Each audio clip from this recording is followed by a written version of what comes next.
जी, आज हमने जो है वो कैश बुक का जो चैप्टर था उसका सेकंड हिस्सा पढ़ेंगे, बैंक रिकन्सिलिएशन स्टेटमेंट का। आज जो हमारा टॉपिक स्टार्ट हम करेंगे वो है बैंक रिकन्सिलिएशन स्टेटमेंट। इसको हम नाम देते हैं BRS, बैंक रिकन्सिलिएशन स्टेटमेंट। ये हमारा आज का जो है वो टॉपिक है। इससे पहले हम कैश बुक जो है वो सारा पढ़ चुके हैं। कैश बुक में हमने सिंगल कॉलम, डबल कॉलम और ट्रिपल कॉलम कैश बुक पढ़ा था। अब ये जो BRS है इसकी ज़रूरत क्यों पड़ती है? इसकी ज़रूरत पड़ती है डबल कॉलम और ट्रिपल कॉलम जो कैश बुक हम बनाते हैं उसमें हमने चूंकि बैंक का कॉलम बनाया होता है, तो उस बैंक के कॉलम को जो है वो हमने बैंक के साथ रिकनसाइल करना, और उस रिकनसाइल के लिए हमें इसकी ज़रूरत पड़ती है। क्यों पड़ती है? पहला क्वेश्चन ये है कि हमने इसको बनाना क्यों है? इसलिए कि जो हमने अपने पास कैश बुक में बैंक कॉलम बनाया है उसको हमने मैच करना है अपनी बैंक स्टेटमेंट के साथ। ठीक है, क्या होता है कि आप जो है वो एक कैश बुक बनाते हैं। जब आप कैश बुक बनाते हैं तो उसके अंदर जो है वो हमने जब कैश बुक की बात करनी है तो यहां पर हम जो कैश बुक का बात करेंगे उसका जो मतलब होगा वो सिर्फ बैंक कॉलम होगा, बैंक कॉलम ओनली। अब हमने अपने पास कैश बुक बनाई, ठीक है, हमने सारा कुछ लिखा कि ये पैसे हमने बैंक में दिए, ये लिए, ये दिए, ये लिए। क्लियर होगी ना बात? ये इसकी सारी की सारी स्टेटमेंट जो है वो बैंक भी बनाता है, जिसको हम कहते हैं पासबुक, जिसको हम कहते हैं पासबुक। अब ये जो कैश बुक होती है ये बेसिकली कौन बनाता है? कस्टमर बनाता है। तो कैश बुक जो है वो बनानी है कस्टमर ने, और पासबुक जो होती है ये बनाता है बैंकर। बैंकर अपने पास रिकॉर्ड करता है कस्टमर की सारी ट्रांजैक्शन को। तो कैश बुक बनाई कस्टमर ने, पासबुक बनाई बैंकर ने। दोनों ने जो है वो जो ट्रांजैक्शन लिखी है वो एक ही लिखी है। मतलब मेरा एक बैंक में अकाउंट है, मैंने अपने पास जो ट्रांजैक्शन लिखनी है, मैंने ये पैसे जमा कराए, मैंने ये लिख लिया, मैंने ये निकलवाए, मैंने ये लिख लिया। तो ये सारी चीजें मैं अपने पास नोट डाउन करता रहूंगा, बैंक भी इसको नोट डाउन करेगा। ठीक हो गया ना बात? ये तो अब एक मेरे पास बुक बन गई, एक बैंक के पास बुक बन गई। तो मंथ एंड के अंदर जो है वो मैं दोनों बुक्स को कंपेयर करूंगा, चेक करूंगा कि मेरे पास जो बैलेंस है वो सेम बैलेंस बैंक के पास मौजूद है या नहीं। अगर इनके दरमियान कोई डिफरेंस आ जाएगा तो उस डिफरेंस को दूर करने के लिए मैंने जो स्टेटमेंट बनानी है उसको मैं कहूंगा बैंक रिकन्सिलिएशन स्टेटमेंट। तो ये बेसिकली क्या होती है कि ये इनके दरमियान जो ये डिफरेंस आता है उस डिफरेंस को दूर करने के लिए जो स्टेटमेंट बनती है उसको हम फिर नाम देते हैं बैंक रिकन्सिलिएशन स्टेटमेंट का। तो बैंक रिकन्सिलिएशन स्टेटमेंट क्या होगी, इसको समझ आ गई कि ऐसी स्टेटमेंट जो कि बैंकर और कस्टमर के जो बैंक बैलेंसेस है उनके दरमियान जो डिफरेंसेस है उनको दूर करने के लिए जो बनाई जाती है। ठीक है, तो means a statement which to reconcile the differences between the cash book and the passbook. कि ऐसी स्टेटमेंट जो कि कैश बुक और पासबुक के डिफरेंसेस को रिकनसाइल करने के लिए बनाई जाए उसको हम जो है वो बैंक रिकन्सिलिएशन स्टेटमेंट का नाम देते हैं। बात समझ आ गई? अब अगला क्वेश्चन ये कि इनके दरमियान डिफरेंस आते क्यों हैं, उसकी वजूहात क्या है? तो उसकी चार हम कॉमन वजूहात जो है वो ले लेते हैं। सबसे पहली जो है वो है नॉट प्रेजेंटेड चेक्स, और सेकंड जो मेन मोस्ट इंपॉर्टेंट है वो है नॉट कलेक्टेड चेक्स। ये दो मेन है। उसके बाद दो जो है वो इसकी सब्सिडरी है जिसको हम बाद में जो है वो साथ इनके लेते हैं। अच्छा, ये जो नॉट कलेक्टेड है इसको हम जो है वो नॉट क्लियर्ड चेक भी कहते हैं, और इसको हम नॉट क्रेडिटेड चेक भी कहते हैं। ठीक है जी, तो नोट प्रेजेंटेड और नोट कलेक्टेड ये मेजर है। उसके बाद दो इसकी जो है वो और है जो मैं आपको जो है वो इसके बाद समझाता हूँ। पहले इन दोनों को अच्छी तरह अंडरस्टैंड कर लें। नोट प्रेजेंटेड चेक्स क्या होते हैं? देखें, हमने जो है वो जब बैंक में अकाउंट खुलवाया तो हम अपने कस्टमर्स को पेमेंट करते हैं कैश में भी और थ्रू बैंक भी। और जब हमने थ्रू बैंक पेमेंट करनी है तो उसके लिए हमने क्या करना है? हमने चेक इशू करना है। अब सपोज कि जी आज 27 है, फर्ज करें आज 27 है, मैंने अपने कस्टमर को चेक दिया कि जी ये आप बैंक से कैश करवा लेना। जब मैंने उसको वो चेक दिया तो मैंने अपने पास फौरन एंट्री पास कर देनी है जर्नल के अंदर आप एंट्री पास करेंगे जी। फॉर एग्जांपल मिस्टर ए को हमने चेक दिया तो mister A account to bank account, ये एंट्री हमने फौरन पास कर दी। अब 30th को हमने बैंक से स्टेटमेंट मंगवाई तो हमने जब रिकंसिलेशन की चेक की तो हमें पता चला कि वो जो 27 को हमने मिस्टर ए को चेक इशू किया था उसने बैंक में प्रेजेंट ही नहीं किया। जब उसने प्रेजेंट ही नहीं किया तो हमारे अकाउंट से वो पैसे गए ही नहीं। तो इसका मतलब क्या हुआ, डिफरेंस पैदा हो गया, ठीक है ना। अब हुआ ये था कि जब हमने अपने पास एंट्री पास की थी तो हमने मिस्टर ए अकाउंट डेबिट किया और बैंक क्रेडिट कर दिया, ये एंट्री पास की। एक्चुअल में ये हुआ ही नहीं, बैंक में से पैसे गए ही नहीं, तो डिफरेंस पैदा हो गया। अब इस डिफरेंस को हमने क्या करना है, रिकंसाइल करना है, डिफरेंस को रिकंसाइल करना है। तो ये होते हैं आपके नॉट प्रेजेंटेड चेक्स। जब हम चेक इशू करते हैं तो बैंक हमारा क्रेडिट हो जाता है। अब जब इसको हमने रिकंसाइल करना है तो इस रिकंसाइल करते हुए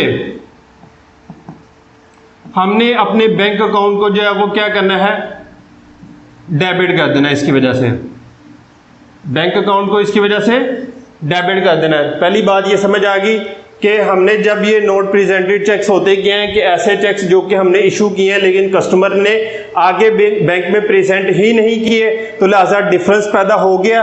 अब इस डिफरेंस को रिकंसाइल करने के लिए हम अपने बैंक अकाउंट को डेबिट करेंगे, ठीक होगी बात ये। तो इसको याद रखना है कि नोट प्रेजेंटेड चेक्स को रिकंसाइल करने के लिए हमने अपने बैंक अकाउंट को क्या करना है, डेबिट करना है। अब नोट कलेक्टेड, नोट क्लियर्ड या नोट क्रेडिटेड चेक्स क्या होते हैं। देखें, जिस तरह हमने कस्टमर को चेक इशू किए तो हमें भी जो है वो अपने कस्टमर से चेक आते हैं। हमने अपने सप्लायर्स को चेक इशू किए, कस्टमर से हमें चेक आ गए। अब मुझे एक चेक मिला 28 तारीख को, मैंने 29 को वो बैंक में प्रेजेंट कर दिया कि ये पैसे कलेक्ट कर लें। अब बैंक के अंदर जो नॉर्मल कलेक्शन का जो ड्यूरेशन होता है वो 3 डेज होता है। अब मैंने 29 को वो चेक जब बैंक में डिपॉजिट करवाया तो मैं फौरन अपने पास एंट्री पास करूंगा। कैश बुक में हमने पढ़ा है ना कि जब हम चेक बैंक में डिपॉजिट करवाएंगे तो हम बैंक अकाउंट डेबिट कर देंगे। तो जब फॉर एग्जांपल मैंने एक चेक रिसीव किया और मैंने रिसीव करके उसको बैंक में जमा करवाया तो मैं इसकी एंट्री पास करूंगा, बैंक अकाउंट डेबिट और मिस्टर एक्स अकाउंट क्रेडिट, ये एंट्री कर दी मैंने।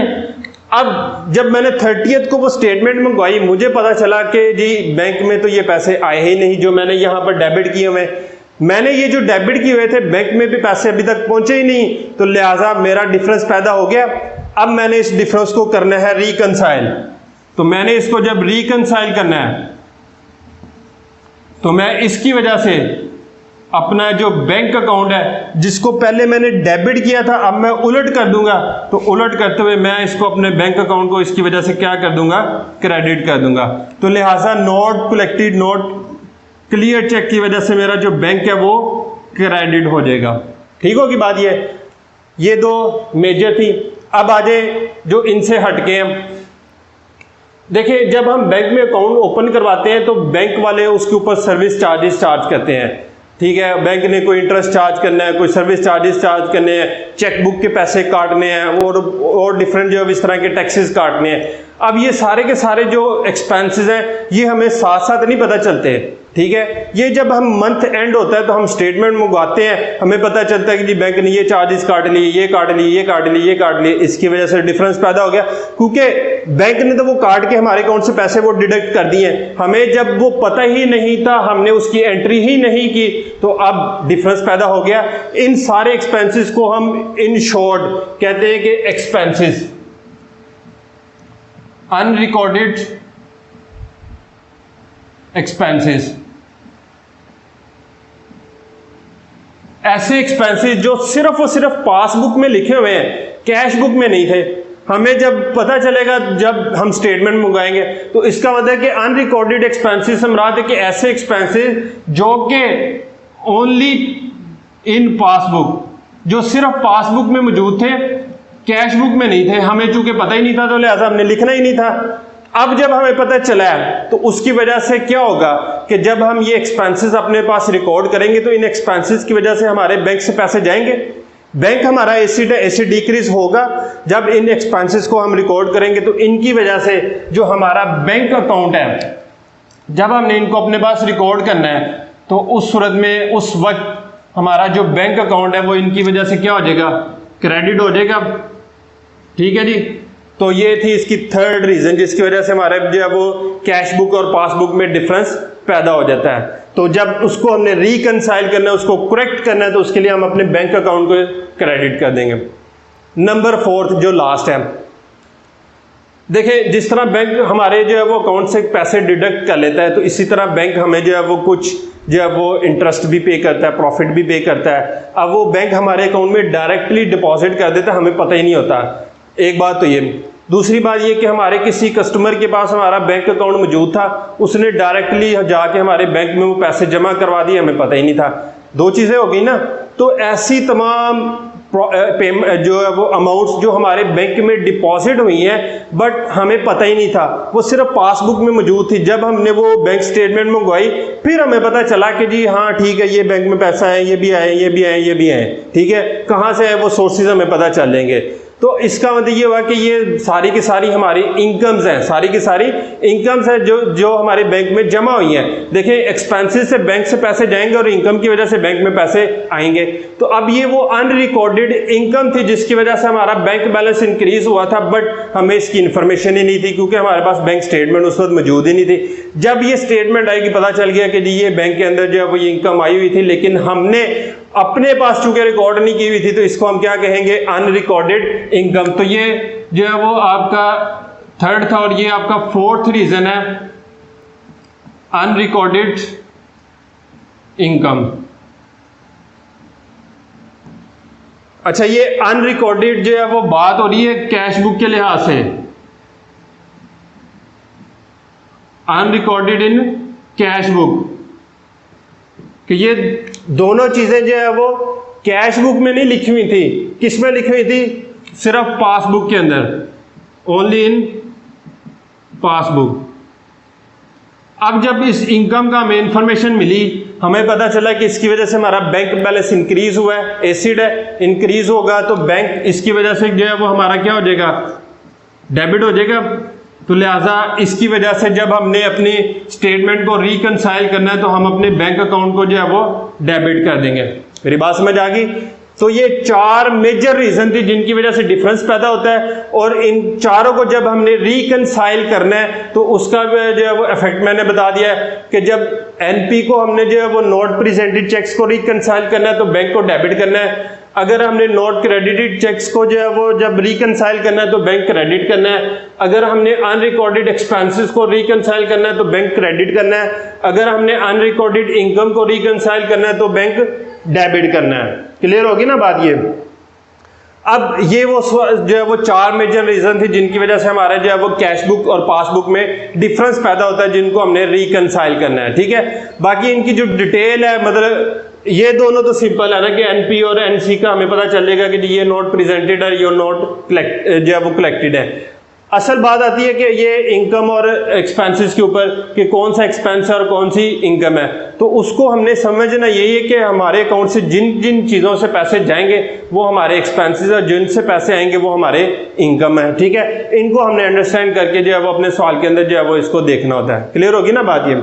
अब ये जो बैंक रिकंसिलिएशन स्टेटमेंट है, इसके जो है वो हम दो तरीके से पढ़ेंगे। एक तो सिंपल जो है वो आपका स्टेटमेंट मेथड होगा, और दूसरा जो है वो आपका जो है वो बैलेंस होगा कि हम जो है वो अपना जो है वो रिवाइज कैश बुक, या जिसको आप कहते हैं रिवाइज कैश बुक मेथड। ठीक है, उसमें हम सिर्फ कैश बुक का बैंक कॉलम रिवाइज करेंगे और बाकी जो है वो फिर हम बैंक स्टेटमेंट बनाएंगे। तो ये दो तरीके इसके जो होंगे, पहला हमने सिंपल स्टेटमेंट मेथड पढ़ेंगे और दूसरा हम जो है वो रिवाइज कैश बुक मेथड पढ़ेंगे। आमतौर पर रिवाइज कैश बुक में से सवाल आता है, उसमें से आपने जो है वो 20 मार्क्स का ये सवाल अटेम्प्ट करना होता है। ठीक है, अच्छा, अब पहली बात ये समझ आ गई कि बैंक रिकंसिलिएशन स्टेटमेंट क्या होती है। दूसरी बात ये है कि इनके जो है वो बनाने की जरूरत क्यों पड़ती है, कि ये डिफरेंस आता है। तीसरी बात ये है कि डिफरेंस क्यों आता है, उनकी चार वजूहात मैंने आपको बता दी कि इन चार वजूहात की वजह से डिफरेंस आता है, तो लिहाजा इसको ये बनाना पड़ता है। अब जब ये स्टेटमेंट बनानी है तो बनानी कैसे है, मतलब ये कि हमने स्टार्ट कहाँ से लेना है, ठीक है। तो इसका सबसे पहले हमें पता, जो मेन इंपॉर्टेंट चीज़ है कि हमें ये पता होना चाहिए कि जो हमारा स्टार्टिंग बैलेंस है वो क्या है, ठीक है। हमने ये डिसाइड करना है कि जिससे हमने बैलेंस से स्टार्ट करना है वो बैलेंस हमें जो है वो गिवन है वो कौन सा है, डेबिट का बैलेंस है या क्रेडिट का बैलेंस है। जब भी आप क्वेश्चन अपना स्टार्ट करेंगे तो आपका जो ओपनिंग स्टेटमेंट होगी वो एज पर बैलेंस होगा, एज पर कैश बुक या एज पर पासबुक। क्लियर होगी बात ये कि मैं दोबारा आपको रिपीट कर दूं कि जब आपने ये क्वेश्चन शुरू करना है तो इस क्वेश्चन की जो ओपनिंग स्टेटमेंट होगी उसके अंदर लिखा होगा कि जी ये balance as per cash book है या बैलेंस एज पर पासबुक है, ठीक होगी बात ये। अब हमने उस स्टेटमेंट को पढ़ के ये डिसाइड करना है कि जी ये डेबिट बैलेंस है या क्रेडिट बैलेंस है। जब हम डेबिट और क्रेडिट डिसाइड कर लेंगे तो फिर हमारे पास जो है वो इस क्वेश्चन को जो है वो अटेम्प्ट करना नहायत आसान हो जाएगा, ठीक है। अब मैं यहां पर कुछ एक एग्जांपल लिखने लगा हूं जो आमतौर पर क्वेश्चन के अंदर गिवन होगी, आपने वो पढ़ के डिसाइड कर लेना कि जी ये डेबिट है या क्रेडिट है। अगर ये जो मैं स्टेटमेंट अब लिखने लगा हूं इनमें से कोई भी स्टेटमेंट लिखी हो तो आंखें बंद करके समझ जाइए कि ये हमारा डेबिट बैलेंस है। पहले मैं आपको डेबिट बैलेंस की जो है वो एग्जांपल्स लिख देता हूं। डेबिट बैलेंस, अगर जो है वो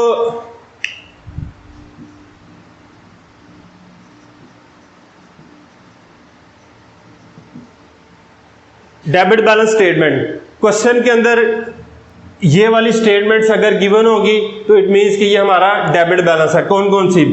नंबर 1, अगर उसने लिखा हो कि जी balance as per cash book, balance as per cash book. अगर उसने लिखा हो कि जी bank balance as per cash book, bank balance as per cash book. अगर उसने लिखा हो कि जी फेवरेबल बैलेंस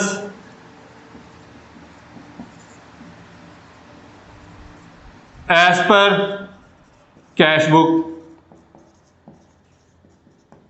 ठीक है जी। अगर उसने लिखा होगा जी balance as per cash book, bank balance as per cash book और favourable balance as per cash book, तो इट मींस कि ये आपका डेबिट बैलेंस है। नंबर 4, अगर उसने जो है वो लिखा हो जी ओवरड्राफ्ट या overdrawn balance as per passbook, overdraft balance या overdrawn balance as per passbook, तो भी ये डेबिट बैलेंस होगा। और लास्ट जो है वो अगर उसने लिखा होगा जी unfavourable balance as per passbook, तो ये भी आपका जो है वो डेबिट बैलेंस ही गिना जाएगा, ठीक है। तो ये 5 स्टेटमेंट जब भी सवाल में गिवन होंगी तो इन पांचों की पांचों स्टेटमेंट के अंदर आपने जो है वो डिसाइड कर लेना कि ये डेबिट बैलेंस है। जब भी इन 5 में से कोई भी स्टेटमेंट सवाल में गिवन होगी, डिसीजन हो गया कि ये हमारा जो है वो डेबिट बैलेंस होगा, ठीक है जी। अब क्रेडिट बैलेंस की भी जो है वो इसी तरह 5 स्टेटमेंट्स हैं।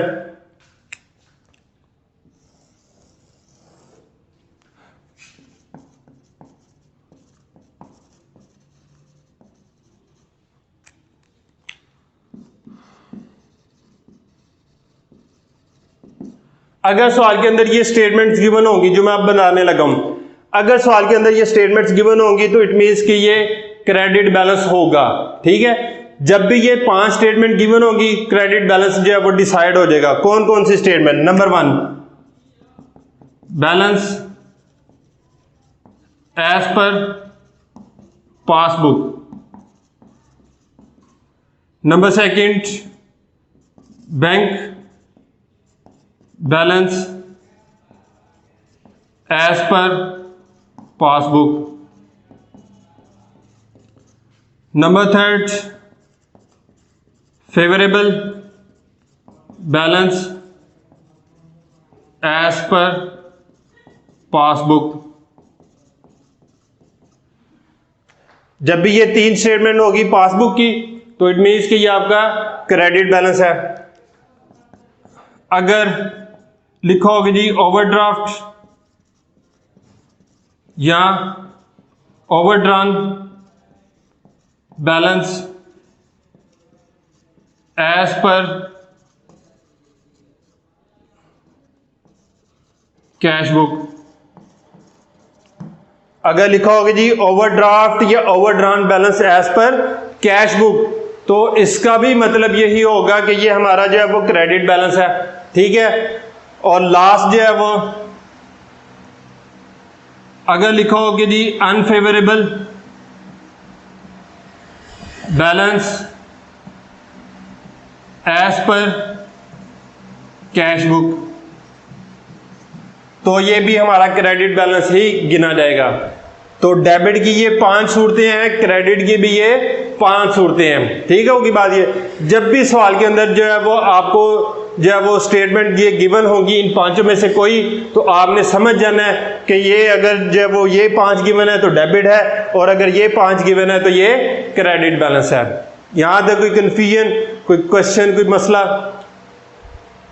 आपने इसको रिवाइज करना है, इसको देखना है, कोई चीज़ इसमें अगर आपको जो है वो कोई एम्बिग्युइटी हुई, कोई परेशानी हुई, कोई प्रॉब्लम हुई, वो मुझसे पूछ लीजिएगा।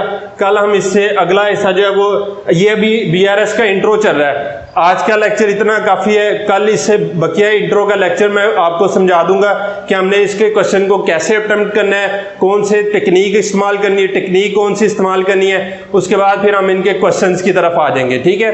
तो इसको समझिएगा, इसको पढ़ लीजिएगा, कोई प्रॉब्लम है, कोई क्वेश्चन हुआ तो वो आप मुझसे डिस्कस कर लीजिएगा। ओके जी, अल्लाह।